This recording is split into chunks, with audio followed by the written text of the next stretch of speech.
Bam. What is going on, everyone? Welcome to this week's latest issue episode of the Ominus Show. I am your host, Elia Rodriguez. I will soon one day make some kind of introduction, write an introduction of sort. But yeah, welcome to the show. Today is Monday. We're starting the week off with live streaming. And we're going to continue on Thursday. So we have a show today, and then we got a show on Thursday. And we are less than 2 weeks away from the launch of this, of my campaign. I'm going to show you guys. Just a few quick announcements. I got my guests in the back. Just 1 second. Just to let people know what's going on at the moment.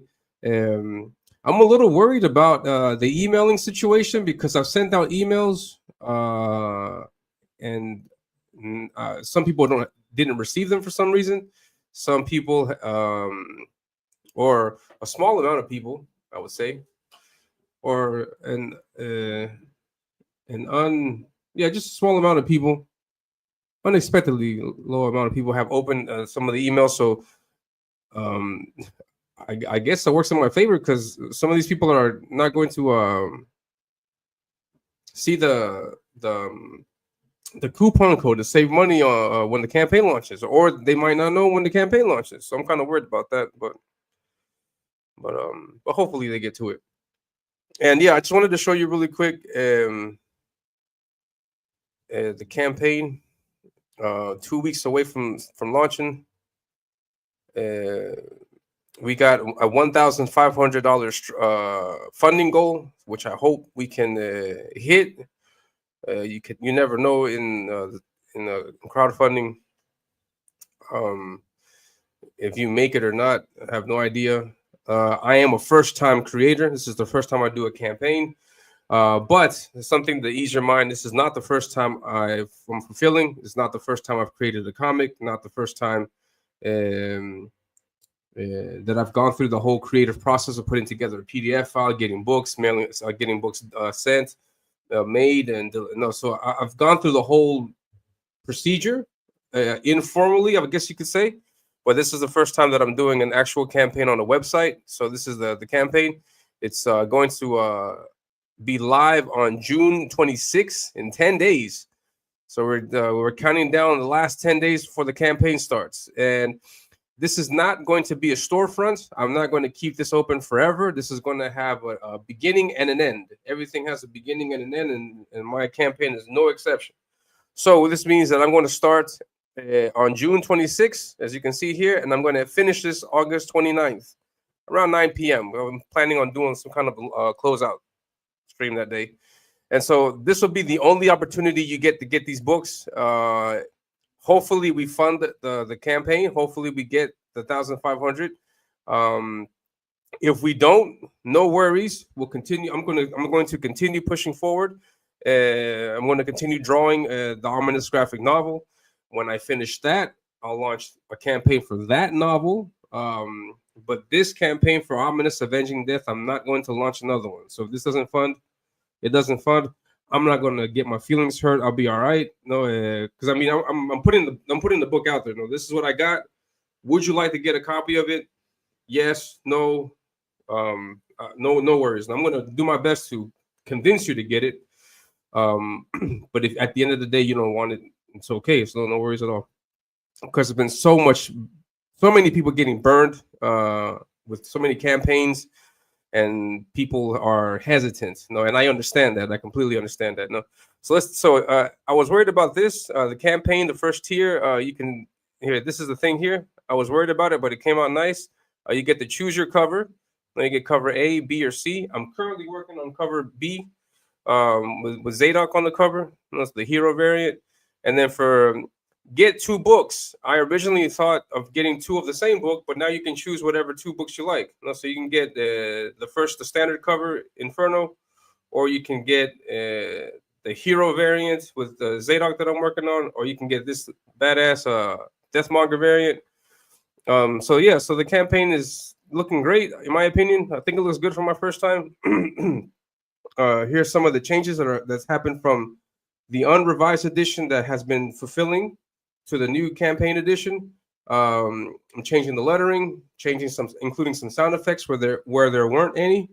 We got some extras, concept art. I'm blessed to say that I have Kenneth Rocafer artwork in the book. That's insane. And I also got this new thing where the first 90 backers can get a an exclusive trading card. I don't know if you guys can see that. Hold on. Exclusive trading card. Yes, exclusive trading card. Oh, yeah, this is exclusive. That means I don't think I'm going to use this format, or I may not have this kind of art on any other trading cards, but this is exclusive, one of a kind. So if you want to get that, be one of the first 90 backers to get the card. And yeah, so that's what I wanted to say. This is going to launch in 10 days, so please be sure to to check your emails. I'm sending out emails already, so I have right here the sign up list. Click it so you can get some coupon codes so you can save money on that. You can save money on shipping. That's going to be for everyone. Save money on shipping. You can also save money on some of these tiers. Now you get 2 books for the price of 1, which is $10, which I think is a pretty good deal. 3 books for $20. I think it's also another great deal. Each book is 36 pages. It may be more. I don't know, but yeah. So sign up is the only way to get in on those deals. If you don't sign up, you're not getting anything. So I'd hate for you to miss out on that. All right, and that's it. So I don't want to take up any more time. So today, as you saw in the thumbnail, I have a returning guest.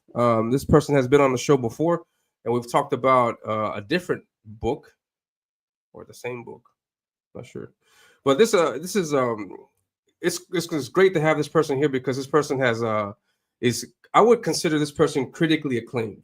I would use that word, critically acclaimed, because many people, colleagues, this person is a writer. And many writers have given this person much praise for his work. I also give this person praise. I read the book called Norlam. I think it was the book, colored by Mariam Yasser. Or that color is like really stuck in my head because I love her work in that book. And then the sequel, Listen. Great story. Very well written, in my opinion. I think it's top level, pro level writing. I think it's really good, and so this person doesn't disappoint in terms of writing. In terms of everything else, is a complete disappointment. That's not what I meant to say. But in terms of writing, great writer, excellent writer, and the praise is there. There are other colleagues, other writing colleagues that also praise the book. Many other fans also that praise his work. So I'm glad to have him back, and we're going to take a look at his newest campaign, his latest campaign. And I'll try to pronounce this last week, and I'm pretty sure I destroyed it. He told me that one time, and I just slipped my mind. But this particular book from my guest, I did not get. A second. I did not get this particular book from my guest, but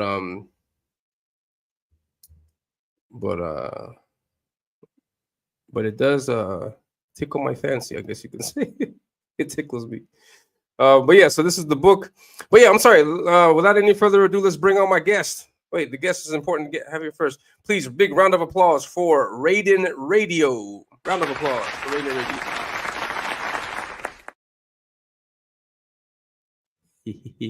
What's going on, Raiden? I'm good, man. How you been? How you been living? I'm doing good, man. I'm trying to do what you do, man. I'm trying to get my foot in the crowdfunding game. What did you say for your campaign? How many pages is it?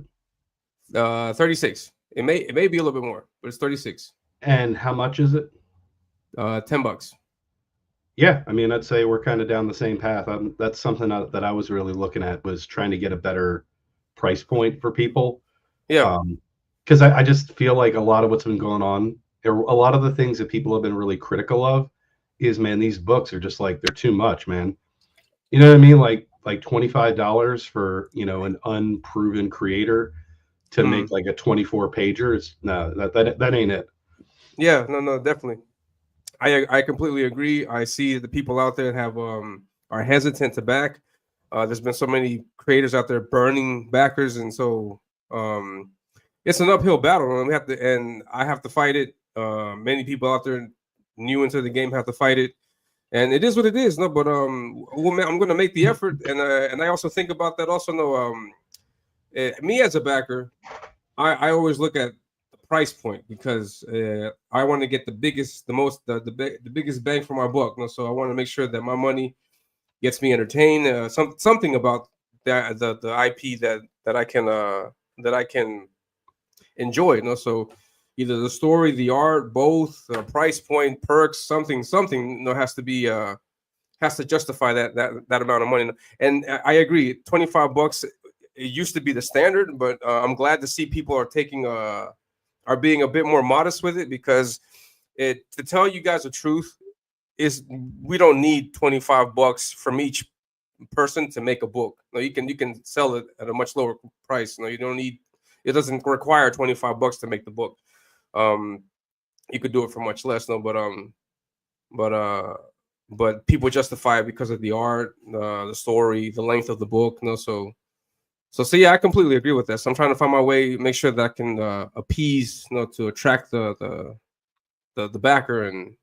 Yeah, And I mean that's probably the biggest thing I've gotten into since the last time we spoke is, you know, if you're a creator, you shouldn't just be selling to people online. Like no matter where you live, you probably have like a local art community, you probably have local Comic-Cons, like you probably have local shops, LCSs and bookstores. And if you're not out there trying to get your book in there, you're leaving money on the table. That's definitely true. In my case, I don't have there are not many local comic book shops here, and if there were, they're all in Spanish. So as soon as I'm done with this campaign or sometime this year, I'm going to translate the book into Spanish and then hopefully get some copies of that. And then start hitting the streets here, because I completely agree. You know, if for example, if I were living in the States, I'd be walking the streets right now with my book, handing out the cards, you know, whatever, to try to get more people to see it. Because see, I don't do Spanish. I don't do Spanish. I just name my books words that don't exist and nobody knows what they mean. Yeah, sweet. And I'm sorry, if you could tell me what is the pronunciation? Oh, I got you covered. If you scroll down, there's a phonetic pronunciation there for you. Oh, nice. Oh yeah, Eudaimonia. Eudaimonia. All right, cool, awesome, sweet. Now this one is titled "Goodbye." Is this the end of the series? Is this just a trilogy? Yeah, essentially. So I mean, we'll get into it, but like the eudaimonia is a philosophical concept. It basically means that in life which makes what we go through worth enduring. So it's not a religious text, it's not a spiritual text, it's something that everybody is looking for. Everyone wants their eudaimonia, that which makes life worth living. And so the first book is essentially a tale in World War I, about a US soldier who kind of is looking for his eudaimonia. Tale 2 is about the woman who plays the cello. And book 3 is kind of expanding it to show how eudaimonia is kind of universal. So it's an anthology of different tales that are all about this concept of eudaimonia. These are all short stories of yours? So the first one has 2 stories in it. The second one has 3 stories in it. This one is nothing but really short stories. So there's going to be about 10 to 12 stories in it. Wow, nice. You have 10 and 12 different creative teams working on the. So I have I don't even know how many artists. No, it's cool. It's really going to depend on how the campaign does. The more it funds, the more stories it's going to unlock. Oh, nice. So one story has already been unlocked, called The People Versus. And then, so I don't know how long this book could end up being, like 60 pages. Oh, nice. 60 pages for that $15? Yeah. That's a sweet deal. Yeah, the first two books were both in that ballpark. So if you grab the 30, or if you grab the bundle of 3, you're getting somewhere in the ballpark of like 170 pages for $30. Sweet. That's a great deal. And these are the stories that could possibly get unlocked. Yeah, I thought somebody was going to ask me about a story called Gladys Done Busted Her Ass, but nobody's asked about it yet. Yeah, and I'm gonna. I'm curious about what all this is. Yeah, and you have the same creative team working on all 12 stories. Yeah, after I did Eudaimonia 2, the artist and I had a bit of a falling out. And it was really just because I was like, hey man, I'm kind of like tangentially Comicsgate related, and he was like, okay, I don't want any part of that, and I was like, okay, that's cool. And then I don't know, like I guess like the winds of time have changed, and we kind of linked up again and started working again. So he's doing some stories for this, and yeah, it's all good. Sweet. Yeah, that happens as soon as you enter, and as soon as you start saying your CG, yeah, people start doing that. This part, I had that happen to me also. I was working on an anthology book, and then the colorist didn't want anything to do with the work that I was doing. So actually on book 2, his name isn't even on it. He was just like, take my name off it. Yeah, that happened to me also. Yeah, do whatever you want, just don't put my name anywhere near that story. I was like, okay, yeah, whatever. But yeah, it happens. It's all good. So you're working with the same team. You're coming back, and these are guest artists working on pinups. No, it's an anthology, and there's going to be different artists on each story. Ah, nice. Oh, yeah. Sweet. And what's been your experience like working with all these people? Do you find like you have a preference of an artist, a style, or you just find whatever suits? Yeah, I mean, I've been kind of just kind of looking at a lot of different artists in a lot of different spaces. I found out about Rod through Bancroft, of course, and then plus also, hosting the Gutter every week. We've covered Jason Sandberg. He just came on to do a story. Rich Ayala, Roach Balls, which is like one of my favorite books from the scene. Yeah, and just kind of linking up with people. Sometimes it works out, sometimes it doesn't. But yeah, I think I've caught some pretty good magic here. Sweet. These are Rod pages, I think, right? Is this Rod? Yeah. So what I wanted to do for this is like, I don't think it's saying something too out of pocket to say that I'm a pretty weird guy. So the reality is that this book might not be for everybody. Like it might not be everybody's cup of tea. So what I wanted to do here, and just to give an example, I was talking about like doing local events. I was doing an art show, and somebody came up my table and they were like really into the art.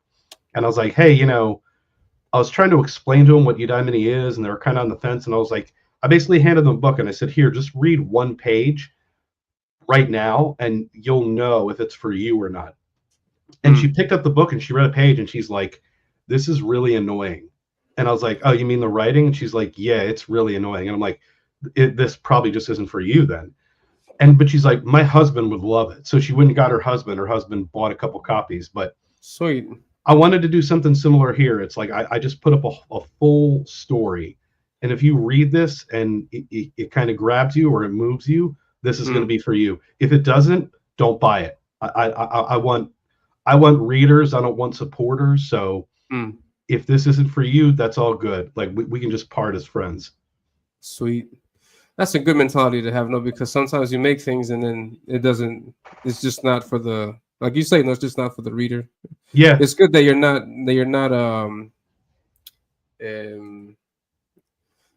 agitated, annoyed by that if that were to happen, though, because yeah, as creators, we have to have that mentality, because not everything that we do is going to appeal to everybody. Yeah, good stuff. Yeah, I mean, and I think, to be honest, like I think it's one of the things that a lot of people struggle with. I came out of the kind of writer's workshop, almost like academic world, where you get your ass kicked with criticism all day long. If you show a group of writers your writing, there's a 110% chance someone's not going to like it, and they're going to criticize you, and they're going to let you know. But at the same time, it's like, and it's no different for artists who are getting their portfolios just kind of kicked around. Like that's the nature of the beast, but iron sharpens iron. Like you need to let ego go and just be open to criticism, because it makes you a better writer, or artist. I just said arter. That's stupid. Arter. Craftsman, whatever it is. Yeah. Yeah, definitely. I agree. That's awesome, man. In your case, you get a lot of praise for your work. Do you feel like it's warranted, merited? Do you think that it's good, or do you feel that I'm getting praise from people that don't know anything about writing? Is that?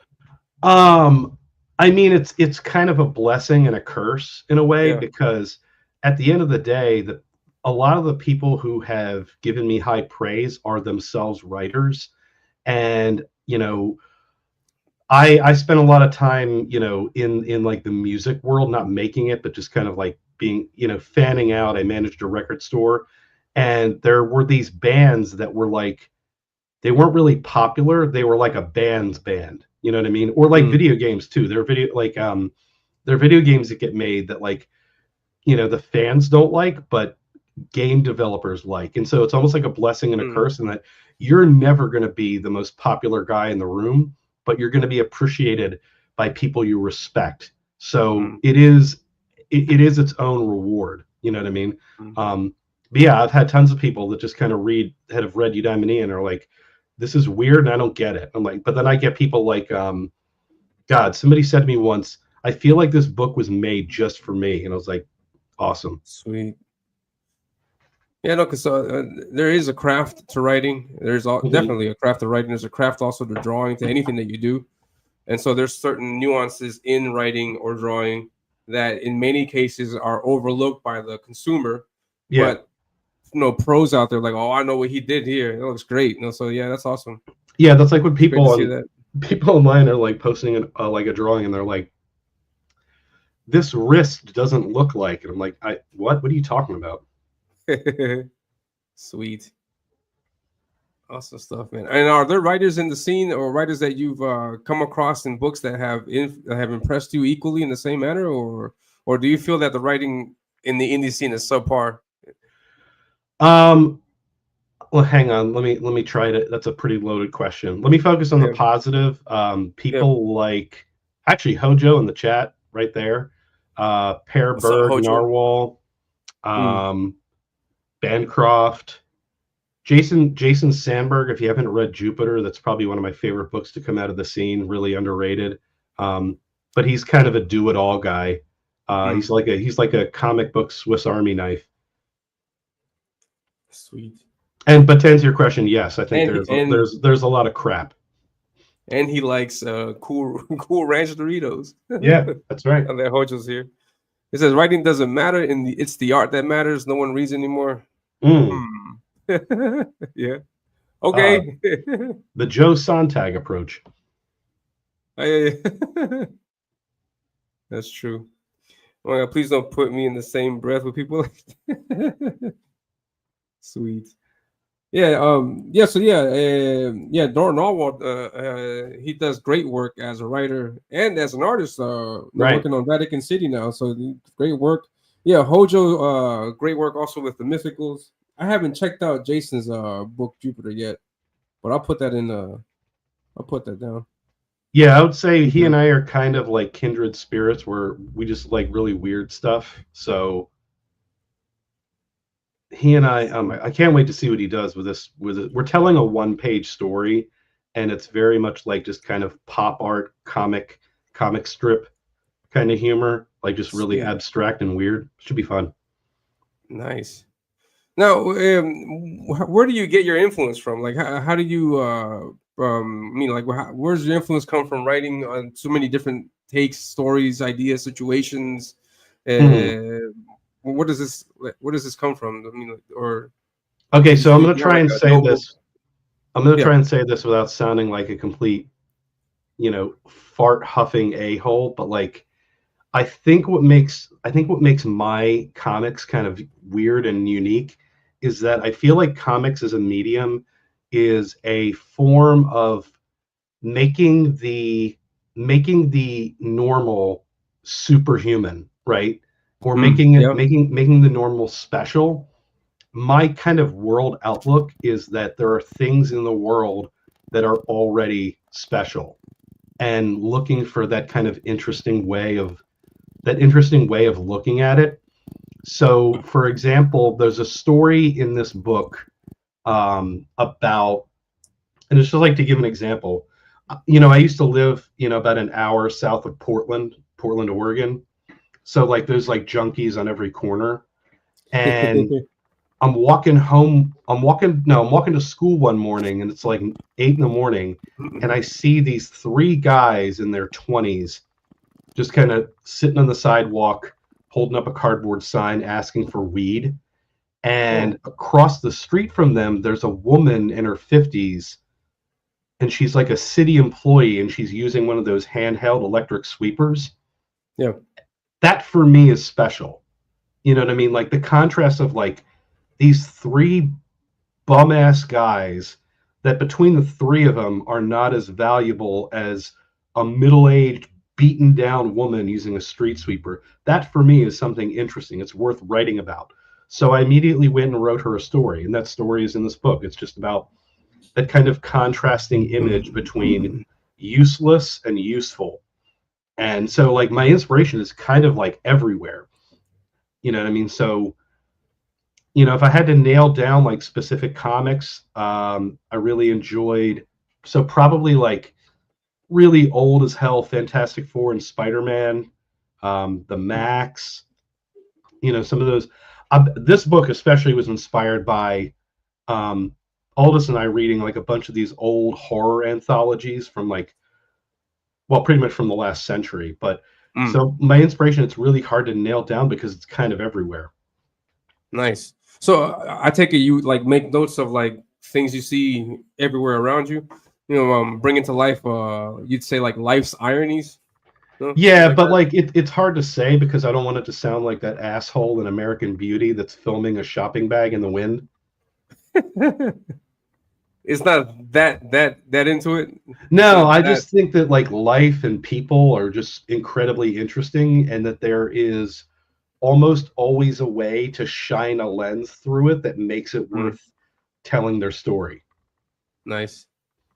And your purpose is to bring that story to life. No, not necessarily like make what would you say, like pop media content out of that. Like I want to make this because I want to make a movie out of it or a cartoon or something like that. That's not Sweet. Yeah, it's kind of like it's something I heard recently that's kind of stuck with me. And this guy, I mean, he's talking about making chicken parmesan at his restaurant in New York, but he basically said, there's two kinds of restaurants. There's a restaurant that is trying to make you something that you've never ever had before. And there's a restaurant that tries to make something you've had a million times better than you've ever had it before. I think that sometimes I love the second one, but this here is the first one. I'm trying to make something that nobody's ever made before. I'm trying to show you something you've never seen before. And it's hard because it's hard to talk about that even without sounding like a massive a-hole. Because if you don't get it, if you have the attitude of like, oh, well, you just didn't understand my art, no matter what, you sound like an a-hole. Oh, okay, I got you. Yeah, I was gonna say, like, why do you make yourself out to be an a-hole? Like, I mean, well, yeah, okay, I get you now, no. Because if you've ever seen my channel, like, I'm kind of a professional a-hole. Nice. Yeah, and you're on you're doing a YouTube show, The Gutter, I think. Is that correct?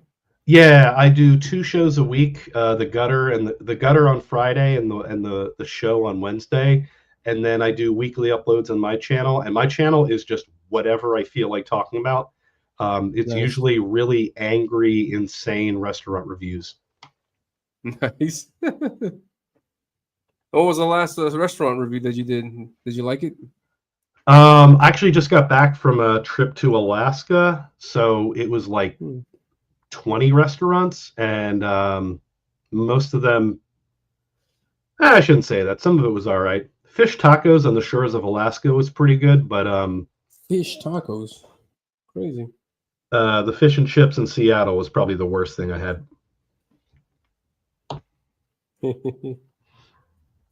Sweet. Oh, so this panel here is from a story that it's basically the most horrifying thing I can possibly imagine, and like the scariest, and it's a true story. Like it actually happened. Oh wow. Can you get into it, or is that? So it's the story of a guy who woke up on a plane full of dead people. Oh wow.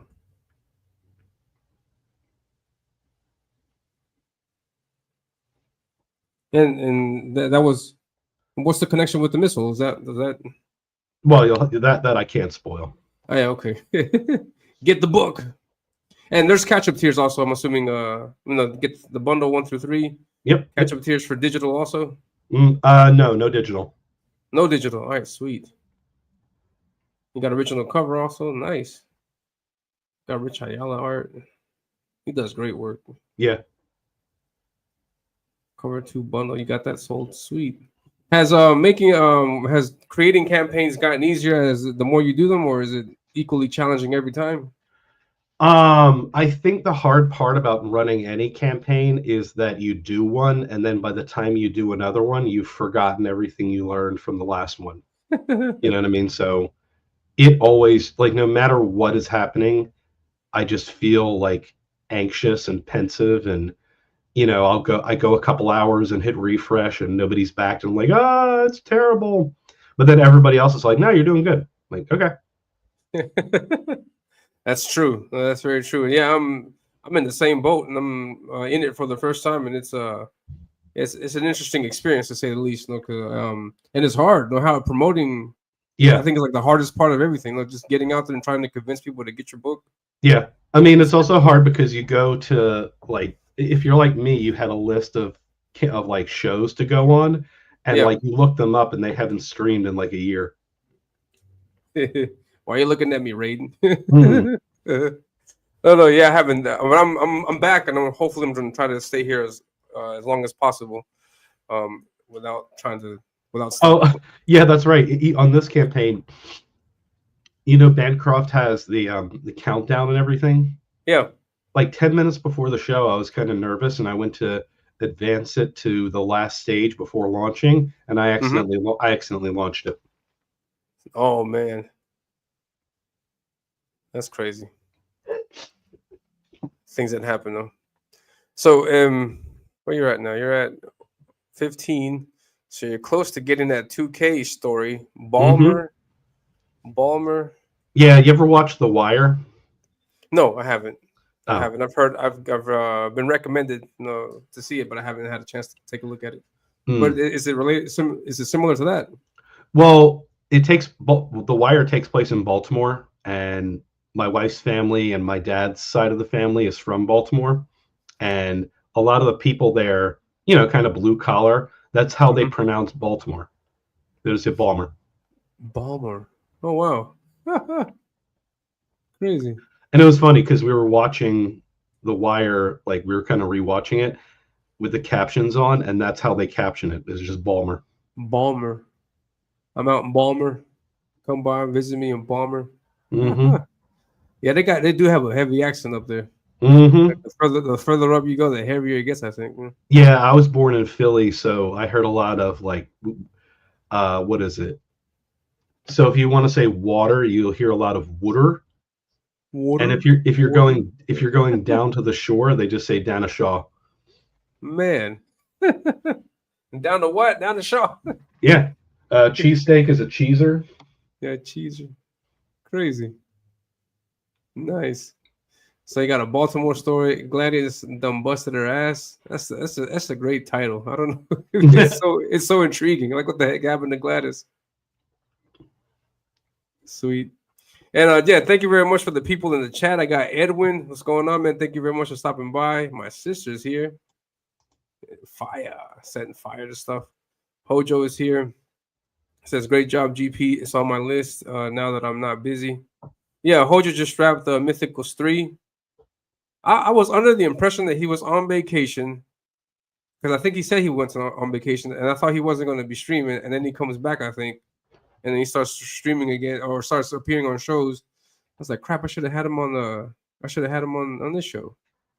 And he says, Eerie Magazine fan? Yeah. Sweet. Then I got Dennis in the chat. What's going on, Dennis? Good to see you. I got Dr. Masks Retro. There's motherfuckers dead on my plane. He says, I forget how to create a campaign each time. Yeah. Bancroft had a lot of good things to say about the previous books. Yeah. I haven't read I always get it wrong. Eudaimonia. Yeah, Eudaimonia. I haven't read it yet, but I would like to.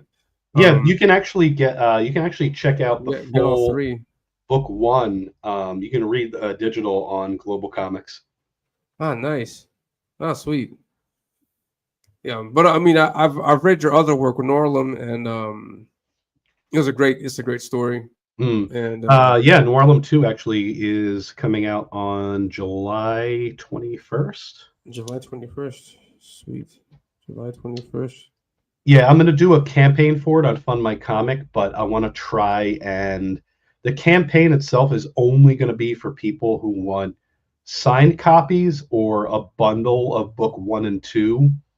Everybody else, I'm going to try and get them to order it from Barnes & Noble rather than try and get it through me, because it's like, if you live in, like, let's say you live in Australia, you can get it from the Australian Amazon, for like $20. If you go through me, it's going to be like $30 just for the shipping. So I'd much rather people go just get it from your own, if the autograph doesn't interest you. Oh, nice. Oh, sweet. I got that. And how did you manage to get the Barnes & Noble deal? Is that you just reached out to them? No. Noirlum as a series is published by an actual publisher. Oh, nice. Yeah. Kudos. Congratulations, man. Yeah, it's a great story. And so Listen, the Listen, I think, was the follow-up to that. It's not necessarily number 2. It's like a preview to Listen is basically, so the kind of formula I worked out for Noirlum is it always starts with the main character solving a mystery like really easily, but that mystery kind of sets up the rest of the book. So in Noirlum 2, Listen is just that opening mystery. So it's just it's like a preview story, like an ash can, and then it has a different. The cover is the same, but it's a different colorist. Yeah, that's nice. I remember that. Great work. Great work on that. Yeah, it says they were makeup dates when I came back. I try and fulfill my obligations if I can. They were makeup dates. Huh. Yeah, I got confused with that because I would have asked you to come on the show, man. But I think Hojo announced a trade paperback for Mythicals 1 through 3. I'll be sure to have you on for that. Talk about that book, man. Yeah, and then we got Dennis in the chat putting out the link. Please be sure to get your copy. Get your copy of your Eudaimonia. And I've seen that you're also posting some images of like scenes, particular scenes from like, for example, I think I have this one. And I haven't seen this on the campaign. Hold on. Let me see if I can pull this up. Pew, pew, pew, pew, pew, pew. Are these stories that have yet to be unlocked, or have they been unlocked? This one about the 3 brothers, I think. Yeah, so that was the first one to be unlocked. It's so a lot of the stories in this book are either they're short stories or poems that I've already had published before. Like in like a periodical or a quarterly or a monthly. But when you have something published, you have to give up the rights to them. So once I got them all back, I thought it would be a good idea to make like a collection out of them and actually convert them into comic stories. And so this is the first one that's been unlocked. It's with Emmy, the original artist from 1 and 2. And yeah, it's basically about 3 brothers at the sentencing hearing for their father's killer. And it's really about them having this kind of dialogue about whether or not, it's okay whether or not the death penalty is okay. But the twist is that one of the things I just said isn't true. Yeah, I saw that premise and I was like, oh, that's a pretty good premise. No, you can get people. It's intriguing AF, to say the least. No, Mm-hmm. awesome stuff, man. And this is also a short story? Yep. Just a few pages. What's the longest short story that you've done? Well, I think the longest one in this book is like 6 pages. But and then the shortest one would be 1 page. 1 page. The one with Jason? Yep. Sweet. I'm assuming it's challenging or to do it in a smaller amount of pages? I would say that is probably what brought me into comics, is that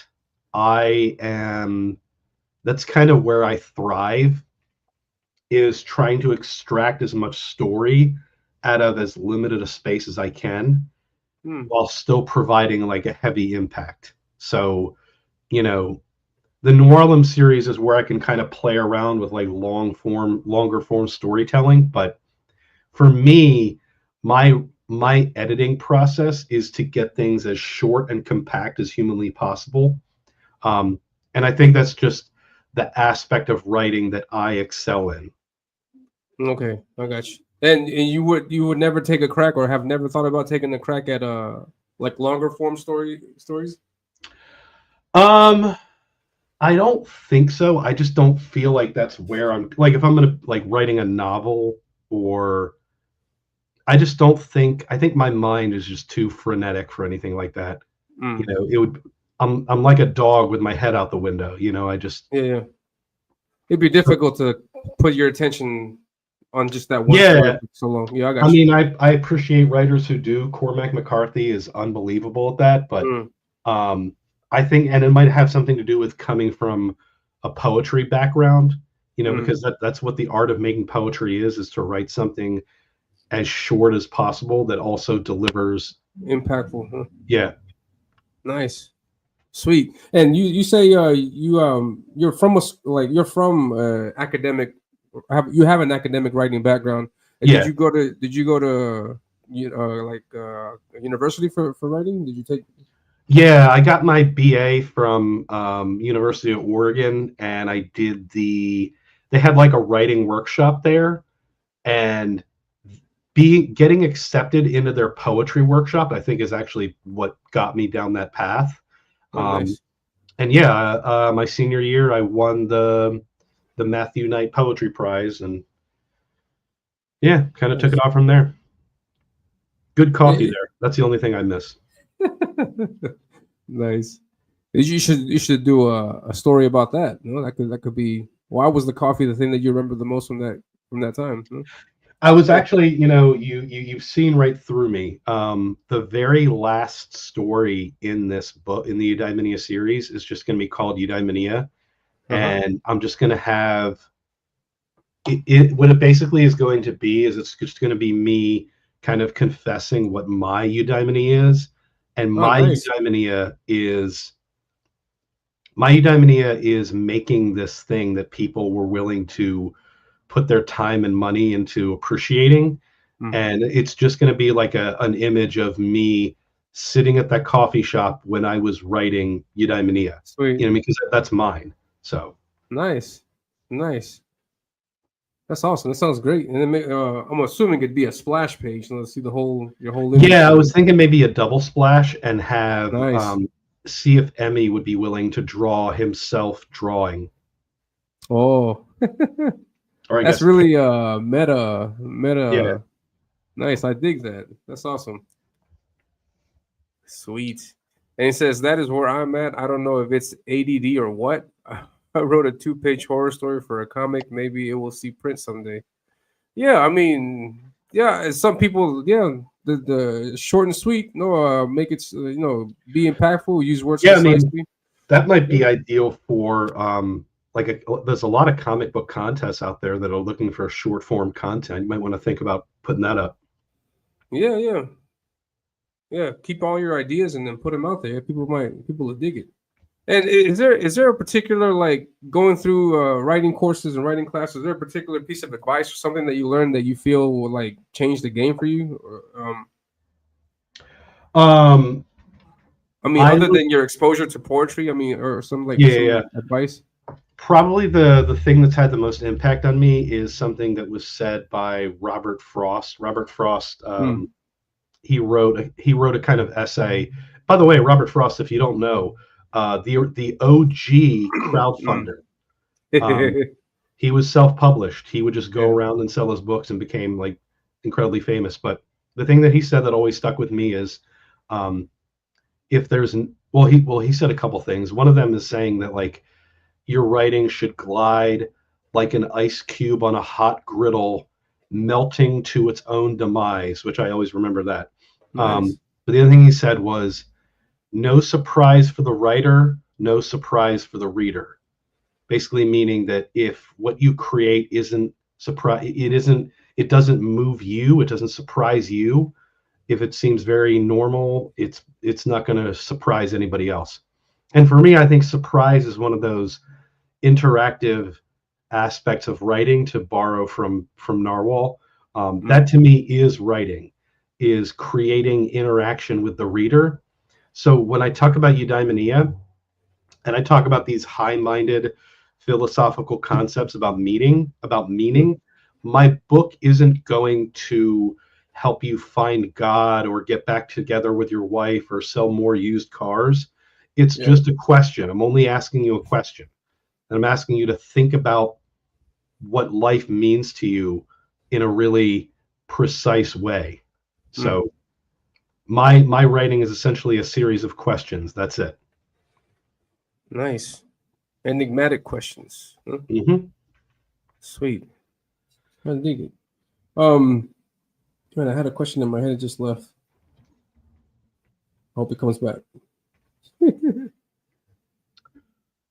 Nice. So we got this. This is the street sweeper story Yeah, you were yeah. telling me earlier. Yep. I love alliteration. So Nice. the brush bristle bustle Oh yeah, that's great. and her handheld haga. Sweet. That's nice. Gray brown, gray browning. No, graying brown. Sweet. Yeah, the one I did with I did there's a story in here with Jose Garcia that is just, it's a lot of that. It's called, the story is it's like 2 pages, but it's called World Play, which is itself a kind of wordplay of wordplay. World play. Let's see. I think this is it. Turns out this one. No, that's the one with Rich. I'm sorry. Who did you say? Jose Oh, Garcia. Jose Garcia. Yeah, yeah. Oh yeah. Let's see if I can find some of his art. His art is very distinctive. Yeah, I think he was an animator. Yeah. You can tell his art right just from looking at it. It's got a few things distinct. Yeah,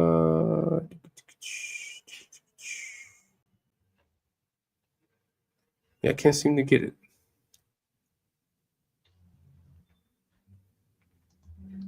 Let's put this back up.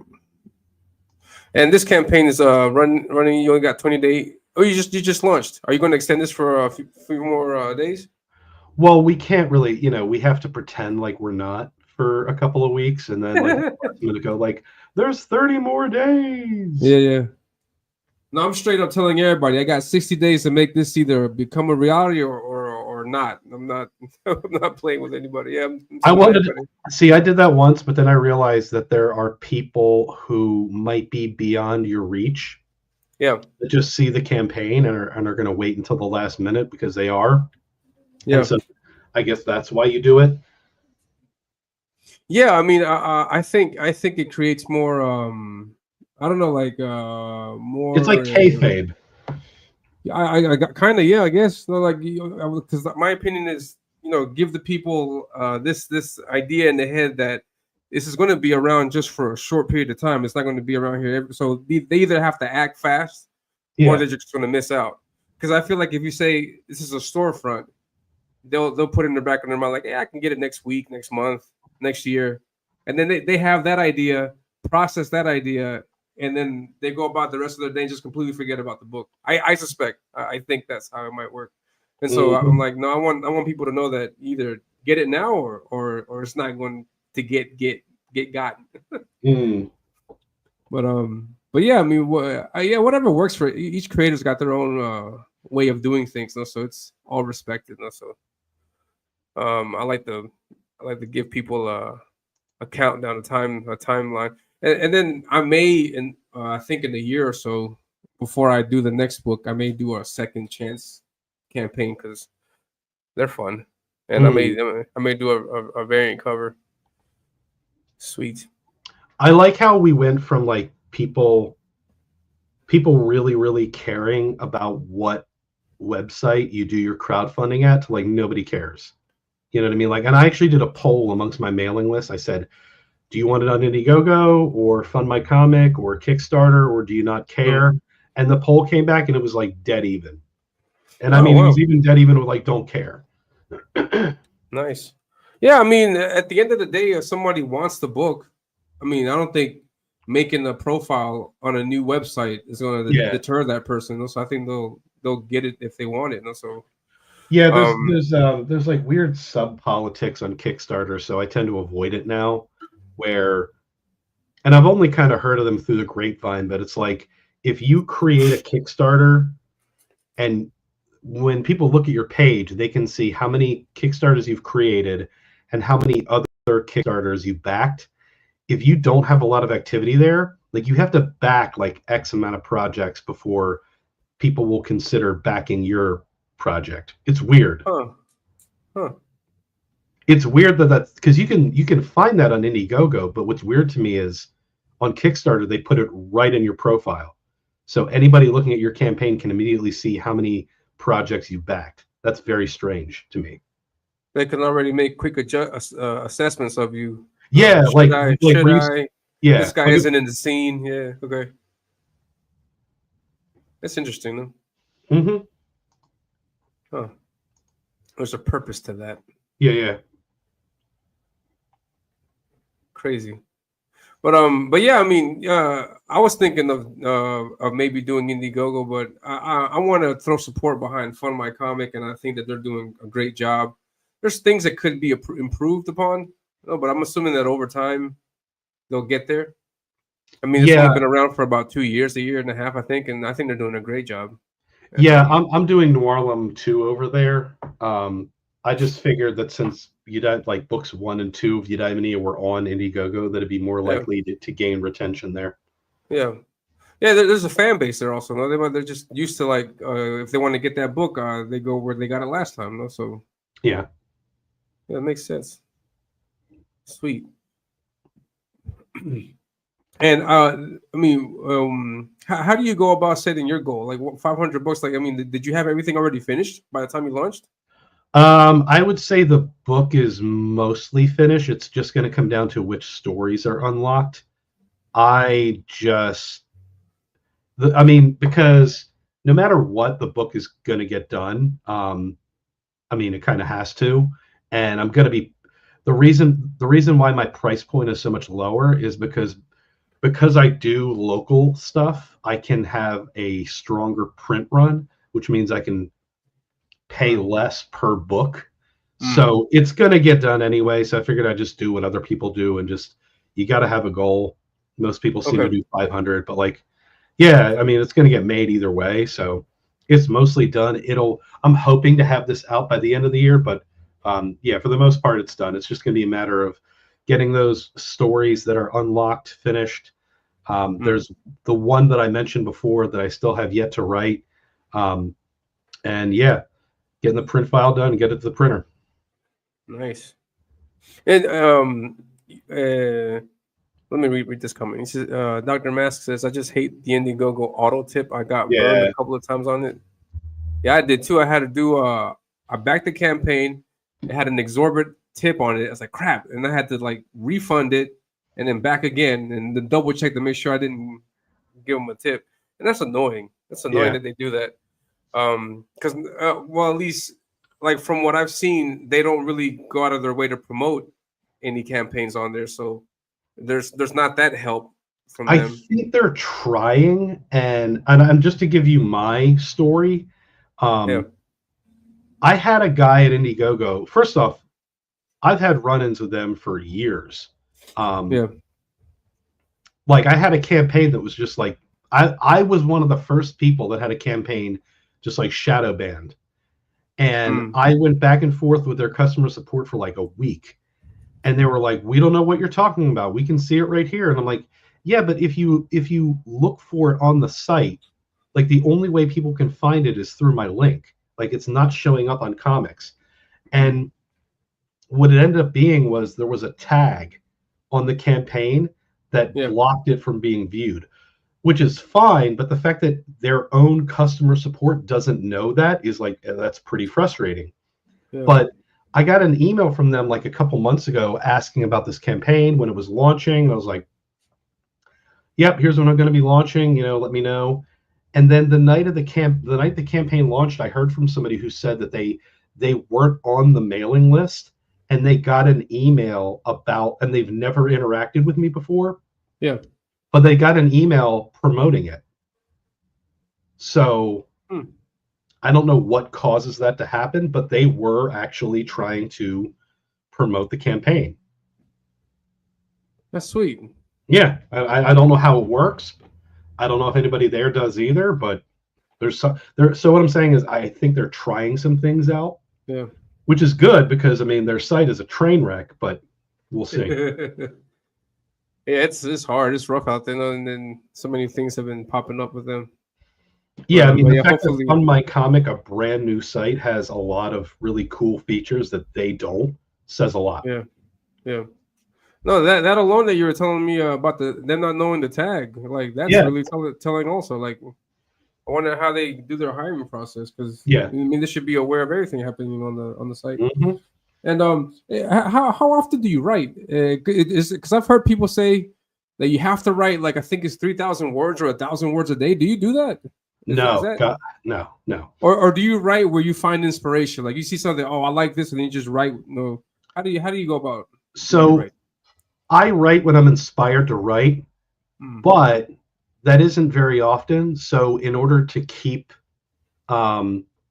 it's like if you hardly ever shot free throws, you'd be a terrible free throw shooter, right? So to kind of fill in those gaps, it's kind of what I have my channel for, right? So I have to write a video script every single week so that no matter what, whether I'm talking about like, video games or restaurant reviews, I'm at least doing that activity over and over and over again.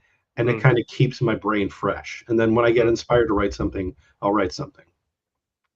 Does that make your writing easier, smoother? Like when you get the idea to flesh it out? Yeah, I would say so because, no matter where I am or what I'm doing, I can always write because I can always think about what I'm going to write. You know what I mean? It all starts up in your brain. So the act of writing becomes more like just kind of getting it out.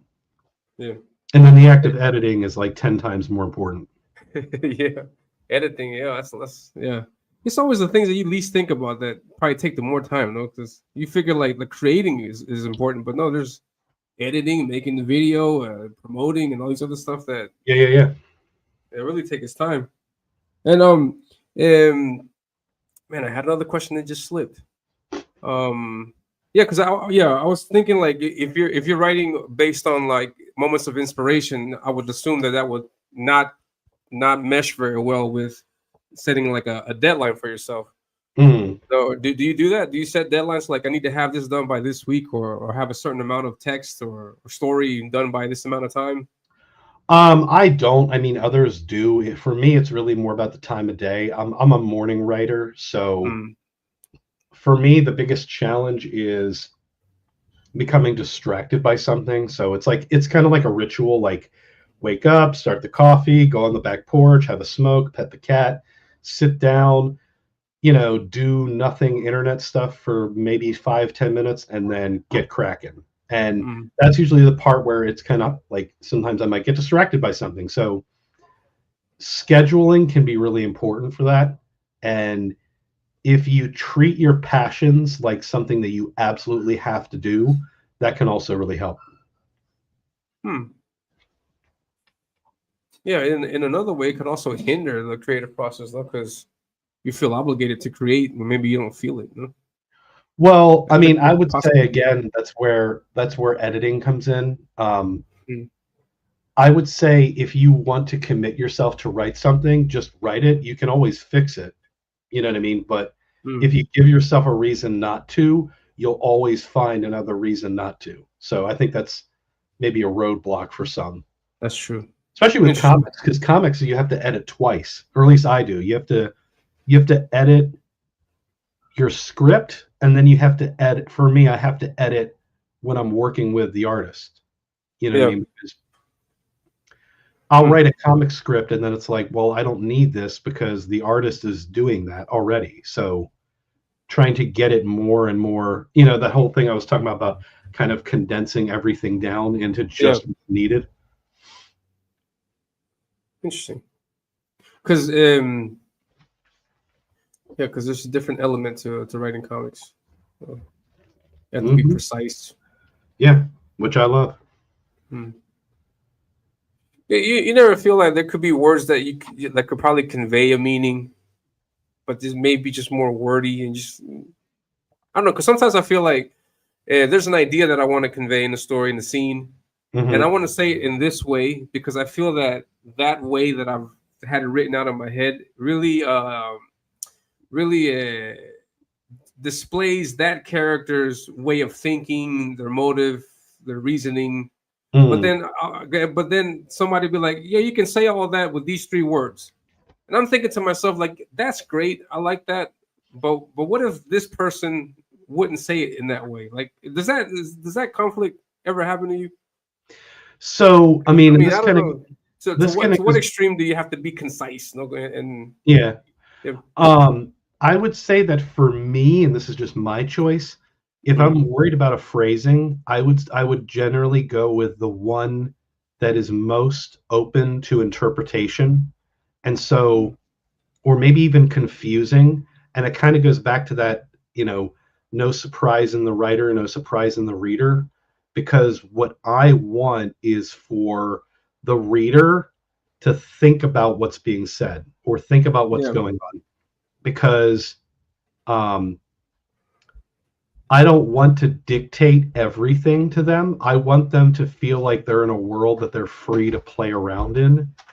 So yeah, I would generally go with, like, if I'm not sure if the writer is going to get my meaning, that would be the one I go with. Try to leave a little bit of ambiguity there for him. Yeah, but I mean, again, that's just me. No, I get it. I would definitely do that also. Do you edit yourself? Or do you have an editor? Yes, and like the answer is basically both. Okay. Yes, me. Yes, others. Basically, yeah. Sweet. Because I've heard that writers shouldn't be their own editors. Is that true? Probably. Yeah. Probably, but you should also get as much feedback as you can. Nice. Was proofreading the same as editing, would you say? Or at least the way that we use it in comics? I genuinely do not know.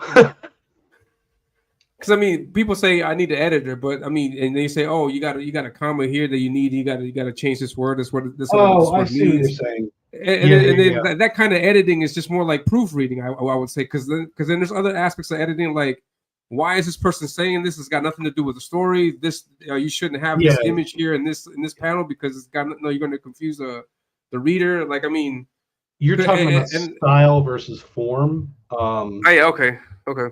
I think that's just a world I haven't played around with, because that's for I leave that to the novel people to worry about. You know what I mean? Like, that's not applicable in comics? I mean, it probably is, but since I'm I'm so anal retentive about grammar and spelling, it hasn't occurred to me to need it. Okay. I also read through so many times and like out loud read. So You know what I That mean? Like, helps a lot. Yeah. yeah, I'm like hyper tuned into that. So Mm. I've seen books that definitely could use a proofread, but Yeah. Yeah. Definitely. Sweet. And how do you? I was going to ask you earlier this earlier, but I think that might have been the question that slipped my mind. But how do you go about surprising a reader or surprising yourself when you write, if you know everything that's going to happen? How does that happen? How would you explain that happening thing? I would say that comes from. I mean, the surprise happens in your brain, right? Yeah. And you're trying to find a different way of phrasing it, and it kind of goes back to what I was saying before, like that confusion, and you're like, this confuses me, but does it confuse me or does it intrigue me, and how are other people going to see that? So I'll give like kind of an example from like the second issue of New Orleans. There's a scene where the main character goes up to a table and he's looking for information, and the guy there is kind of giving him a bit of lip. Yeah. And he accuses him of being a narc, basically. He's like, no, we don't have any information because none of us want to get arrested again. And Coleman says, I'm surprised. I'm surprised that you would say that. I couldn't get you to stop talking last time. And the guy cuts him off. He's like, whoa, whoa, whoa, whoa, whoa, whoa, whoa. Let's keep it respectable.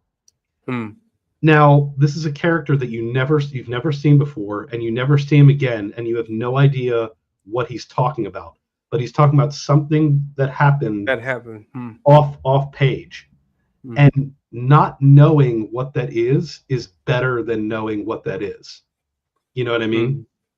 Like just referring to something that nobody knows what they're talking about, but that would be preferable to knowing exactly what he was talking about.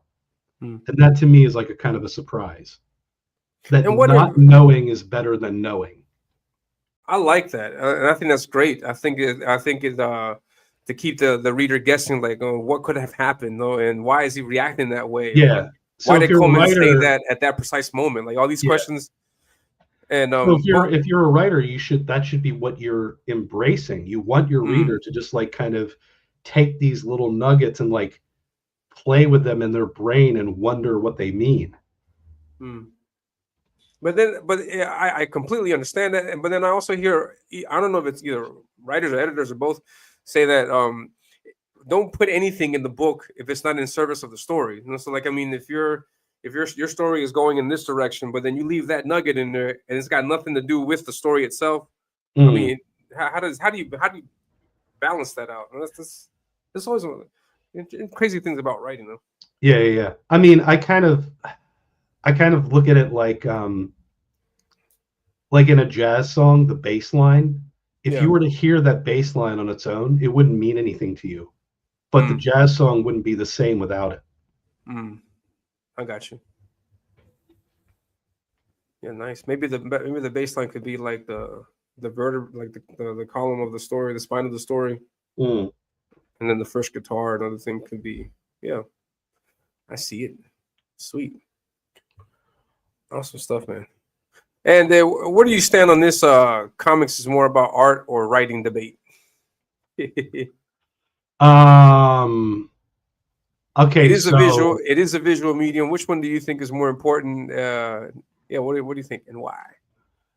I think that I co-host a show with somebody who has very strong opinions on it, and I should probably have strong opinions on it, but I probably should have stronger opinions. I just don't. You know what I mean? I appreciate whatever people get out of comics. I appreciate it. You know what I mean? So if you're an art guy and you're okay with a flimsy story, or let's call it a flimsy pretense to just look at cool art, awesome. You know what I mean? I'm not gonna yuck your yum. If you're really into, very gratifying, immersive stories, awesome. You know what I mean? I'm not gonna like dictate what people like. I don't really have an opinion myself because there are plenty of times where I'm reading a story and the narration is just it's like a weight dragging the experience down. So I can see the argument both ways. Yeah. I've also, I was thinking about that a while back, and I was also like thinking, at least in my case, I have not. I have not gotten through or enjoyed a comic, particularly talking about comics. No, talking. I haven't enjoyed a comic where I didn't also enjoy the art. Like, I mean, it's not the other way around. Where like I would read a comic entirely for its story and having to deal with bad art. Like, I don't see that combination sustaining me as a reader. Like, I mean, I read a few pages, but if there's not something gratifying in the art, then in my opinion, no, why read the book? Because if I want a great story and I have these horrible visuals to accompany it, then I would much rather read it as a novel form. No, so I mean, So what would you say you I can't had? think of any experience of where I've read a good story with bad art. I can't think of any, but there may be something out there. No, but But you say I'm you not. have you read a story with good art but a bad story? Yeah, yeah. I mean, like, I would. I mean, like almost all of the early Image books were like Yeah, bad yeah, yeah, story, great art. yeah. No, but the other way around, like I find it really difficult to find examples of where I enjoyed something like that. No, because Mm, that brings me at least to the point where, like, okay, the art has to be at least decent, acceptable. Like, um, I mean, yeah, because I don't know, I just can't. I mean, that brings me to the whole point that it is a visual medium. The visuals have to be there, though, and I'm not saying like it's got to look like a particular way, because there's different styles, and all styles are effective. Like, it's all like any art style. If you're consistent and it's done right, can completely sell a story. No, but it's not about like, oh, I don't like manga or I don't like this. No, because I mean, manga, the way they do the action scenes and the story, no, it shows. No, it does really good work. Um, but uh, but but yeah, I mean, yeah, I just haven't thought of any cases like that. And then that's like my 2 cents into that argument of what's better, writing yeah. I think or people just kind of naturally get defensive about it, and yeah, we got so much ego in this space that that's true. I just prefer to just kind of let it go. You know what I mean? Like, just Yeah, yeah, yeah. I don't No want need. to. What is it? It's a shrinking medium. I don't want to push anybody else out. You know what I mean? Definitely. And yeah, so I think we're over the hour mark, and so I think we could leave it here for today. I'll be sure to have you back, Raiden, for your next launch for what is that, Norlum 2? Yep. July Sweet. 21st. July 21st. That's soon. Oh, sweet. So thank you very much, Raiden, for stopping by. I really appreciate your time and a great conversation talking about writing, and all the tidbits about it. And but tell us where we can find you, because I'm sorry, you're on the show on the Gutter on YouTube, and you're on another one called The Show on YouTube. I'll Yep. be sure to Sure. put those links in the description below. And then other than that, you're also on X every now and then. Yep. RaidenRadio. Awesome. I'll modify that in the description because I don't have the YouTube links. I'll put that in there after the show's done. But you can, in the description below, you can see the link to the campaign. Be sure to check it out. Get yourself a copy. The writing is top notch. Believe me, people. The writing is excellent, and I'm an artist, so I get that. I get that's a plus, I guess, from what Raiden normally hears, and and yeah, you won't be disappointed. And that's it. I think that'll be it for us today. And thank you very much, Raiden, for your time. And thank you to everybody in the chat. I'll be here on Thursday at 11:30 a.m. Talking about the campaign. And then we're a week, no, 10 days away from the campaign. 10 So be sure to days. sign up. 10 days. 10 days, and then we'll see what happens. Hopefully I fund it. And if not, no worries. I'll just continue drawing. All right. So thank you very much, Raiden. I appreciate you, man. Take care, man. Have a good one. You too. And with that, we are out.